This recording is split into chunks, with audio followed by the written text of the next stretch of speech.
그 식물 가운데는 온몸에 가시가 돋아있는 것들이 있는데 그들은 왜 까칠한 가시를 달고 있습니까? 네? 까칠하게. 네, 뭐 식물 중에 선인장 같은 가시단 식물은 조금 사연이 다르죠. 우리나라에서는 뭐 자연적으로 선인장이 자라지는 않는데 사막 같은 자리, 결핍을 해결하기 위한 꼴이죠. 수분의 결핍. 또 선인장의 과잉 조건은 뭐냐면 뜨거운 온도이죠. 그러니까 여기에 의해서 이제 수분이 모자라게 되고 또 사막의 건조한 특징 때문에 수분이 모자라니까 증산, 발산을 억제하기 위해서 잎을 가시로 바꾼 이게 이제 선인장의 모습이라면 우리 이 온대지방의 대부분 우리 숲에서 만나는 식물들은 장미조차도 수많은 간섭 참 예쁘다, 맛있다 죽순 발로 차듯이 가서 그냥 막 꺾는 거죠. 마구마구 꺾이고 뜯기고 인간만이 아닙니다. 공룡의 시대까지 이 생각을 해봐야죠. 보면 엄청나게 뜯기며 산 녀석들이 자기를 지켜내기 위해 절박한 선택을 한 거죠. 나 뜯으면 찔린다. 나 꺾으면 아프다. 근데 이제 놀라운 모습은 뭐냐면 이 가시단 모든 존재들이 나중에는요 이렇게 자기를 지킬 수 있는 자리가 되면 전부 가시를 떨궈냅니다. 책에 김정희 이 선생의 그 유배지, 제주 유배지에 그 위리 안치 이야기를 제가 하면서 탱자가 거친 아주 가시를 만들었다. 그런데 그 위리 안치형을 살았다는데 여기 어디에 탱자가 있느냐 문화관광 해설사를 제가 불러가지고 추사를 본 탱자나무를 좀 보여주세요. 이랬더니 뭔 소리야? 이 표정이 있었어요. 이거 복원한 지 얼마 안 됐어요. 그냥 터만 그런 거고요. 그랬는데 제가 거기서 탱자를 발견합니다. 가시면 감나무가 있는데 그 옆에 엄청난 굵기의 이름 모를 나무가 하나 있을 겁니다. 그 녀석을 위로 올려다 보면 그게 탱자나무인 걸 알 수 있습니다. 가지 끝에 가시가 어린 가지 끝에만 남아 있습니다. 그러니까 자기를 지킬 수 있으면 그때는 떨궈내는 겁니다. 그러니까 우리도 상처가 많으면 가시를 달고 보호하려고 하죠. 한국 사회가 서로 상처 주면 가시 그득한 세계가 될 겁니다. 예전에는 탱자나무가 담벼락으로도 이렇게 쓰였어요. 저희 집도 예전에 시골에 그 담 대신 탱자나무가 이렇게 쭉 담을 이렇게 치고 있었거든요. 네. 탱자나무가 가시가 굉장히 너무 무섭기 때문에 탱자나무 옆에 가면 찔린다. 하여튼 이제 그런 생각들 많이 썼어요. 아마 그래서 이제 담벼락으로 많이 썼을 텐데. 예. 짐승들이 못 들어오니까요. 예전에 짐승들이 나가지 못하고 들어오지 못하게. 예를 들면 닭을 마당에 키웠잖아요. 그러니까. 그러면 이제 나가기도 어렵고. 예. 그러니까 개가 또 그렇게 가시를 또 이렇게 갖게 되기까지 또 탱자의 또 사연이 있겠죠. 그게. 그럼 탱자나무의 사연이. 위리 안치 우리 집에는 귀향살이 하신 분은 없었는데 그렇게 굉장히 다른 분들 많이 베풀기도 많이 하셨는데 그 담벼락은 탱자로 했는지 모르겠어요. 스스로 위리 안치하신 거 아니에요? 저 같으면 위리 안치하고 싶었을 텐데 우리 부모님은 엄청나게 많이 베푸신 분인데. 그 김영규 선생님의 어제보다 조금 더 깊이 걸었습니다는 어머니 이야기로 이제 끝이 나는데요. 어머니는 눈물 나는 이름인데 특히 김 선생님 어머니 이야기는 눈물 없이는 읽을 수 없는 얘기입니다. 어머니는 어떤 분이셨습니까? 어머니는 사실 이 책의 마지막에 어머니 이야기를 쓴 이유는 어머니가 숲이셨구나. 어머니가 저 숲의 나무 같으셨구나. 이걸 제가 안 겁니다. 그러니까 서식지가 주는 그 대극, 극복해야 될 숙제로 가득한 서식지. 아까 말씀하신 어딘가는 조금 더 순탄한 서식지가 있을 것도 같은데 우리 어머니가 태어나신 서식지는 벼랑 끝 같았다. 백두대간의 한 자락, 그 문경 가은과 충북 괴산, 그 능선을 경계로 아버지는 충북에 괴산에 어머니는 문경 봉암사 근처 가은에 이게 제 하나 넘으면 되는 데인데요. 거기서 사신 태어나신 분입니다. 일제강점기에 태어나 한국 전쟁 겪으시고 18에 제를 넘어 충북 괴산의 사내에게로 그녀가 시집을 오죠. 근데 태어난 지 얼마 안 돼 당신의 아버지는 돌아가셨어요. 외할아버지는 돌아가시고 홀 어머니 아래에서 그 동생 둘과 남동생 둘과 그리고 누나인 엄마가 태어난 거죠. 18에 아무 배운 것도 없이 학교도 없는 동네에서 태어나 전쟁통에 고아가 된 사내에 22살의 남자에게로 시집을 옵니다. 시집을 왔더니 시 어머니는 안 계신데 시 할머니가 계신 겁니다. 이 사내가 전쟁통에 3살 때 어머니를 여의고 전쟁통에 아버지를 여인 고애자가 된 겁니다. 군대도 안 갔다 온 남자인 겁니다. 애 하나를 낳아놓고 군대를 가버린 겁니다. 홀씨 할머니와 애를 건사하며 어머니가 그때 49개월을 군 생활을 하셨다든가 사시죠. 길게도 하셨나요? 네, 예전에 이제 전쟁 끝나고 얼마 안 되니까 어머니가 18에 삶의 주인이 된 거잖아요. 요즘 우리 18살의 소녀를 생각해 보세요. 20살에 30살의 여인들을 생각해 보면 어땠을까 짐작이 되죠. 그 속에서 어머니께서는 삶을 감당하고 책임지며 자식을 낳아 키우며 살아내십니다. 그 가난을 넘어서기 위해서 이제 당신의 시할머니가 돌아가시고 나서 동네 사람들을 조금 더 많이 옮기는 대로 이사를 옵니다. 제 큰 누님의 기억에 의하면 그게 초가집이었는데 집이 약간 기울었답니다. 그래서 어릴 때 초등학생을 국민학교 다니던 누님이 내가 나중에 돈 벌면 이 집을 똑바로 세울 거라는 결심을 하며 살았다고 합니다. 6 자식을 낳아 첫째를 잃고 5 자식을 당신이 키우셨는데 그 가난을 해결해 보자고 어머니는 행상을 합니다.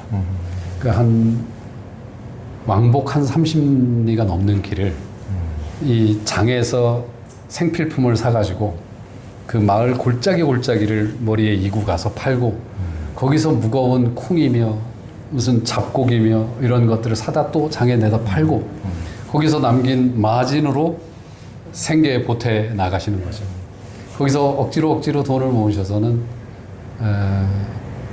행정타운이 나중에 들어설 리의 행정타운이면 보건지소 면사무소 출장소 해안이 있으셨어요. 이런 자리로 이제 이사를 하셔서 거기서 구멍가게를 한 30년 넘게 하시고 예전엔 막 담배 수납하면 동네가 시끌시끌했습니다.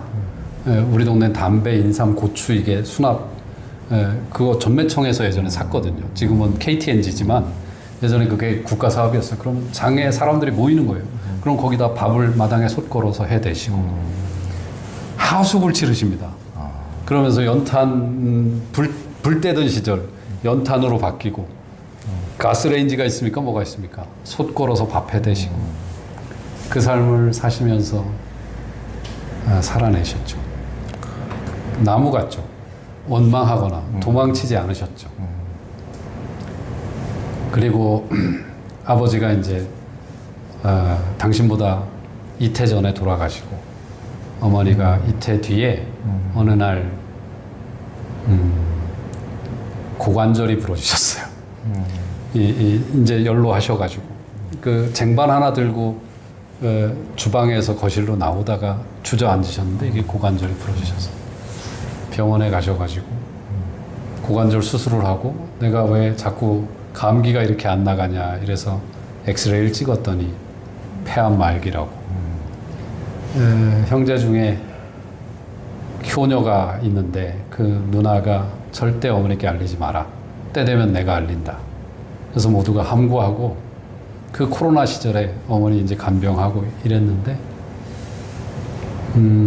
의사가 수술 안 할 수도 없는 상황이니까 이제 퇴원하라고. 근데 고관절이 이러신데 어떻게 집에 가 계시냐. 근데 제 효녀 누님이 직장 정년 퇴임 얼마 안 남았는데 그만두고 의료용 침대에 놓고 어머니를 집으로 모셔요. 그 집이, 그 공간이 이제 아버지가 돌아가시기 전에 누워 계시던 자리에 어머니가 누우셨죠. 제가 이번 책을 그 어머니, 아버지의 침대가 있던 자리에서 썼습니다. 그래서 이제 어머니 이야기를 마지막에 담은 건데, 그때 이제 누님이 어머니가 폐암이라는 이야기를 어머니가 먼저 물으셨답니다. 나 암이냐? 이렇게. 그래서 누님이 예, 폐암 말기래요. 못 고치지? 예. 그날부로 어머니가 죽음을 딱 받아들이셨어요. 그때부터 이제 어머니가 유언을 자식별로 남기셔요. 책에는 이 유언이 자세히 있습니다. 아까 조현 기자님은 모르셨을 텐데, 이 책의 마지막에 등장하는 손녀딸 이야기 나오죠. 그 손녀딸 여기 왔다 갔습니다. 아, 그랬어요? 네, 여기 뭘 사가지고 왔어요. 그래서 제가 기회가 닿으면 이 녀석을 출연시키고 싶었거든요. 할머니에게 바치는 책인데, 제 어머니에게. 네, 중증의 지적 장애가 있는 딸이 있었습니다. 어머니께. 제 누나죠. 막내 누님. 그 막내 누님을 중증의 지적 장애가 어느 정도냐면 스스로 음식을 할 수 없습니다. 할 수 있는 건 빨래. 그런데 세탁기는 못 돌립니다. 이 전자제품 이런 거 못 쓰고요. 계단을 내려올 수 없습니다. 높은 데서 떨어지며 얻게 된 시냅스가 완전히 이게 꼬인 것 같아요. 그래서 초등학교도 못 나오고, 저는 바보 누님이라고 책 계속 썼는데, 이 편집자가 이 말이 인권 침해적이라고 판단한 것 같아요.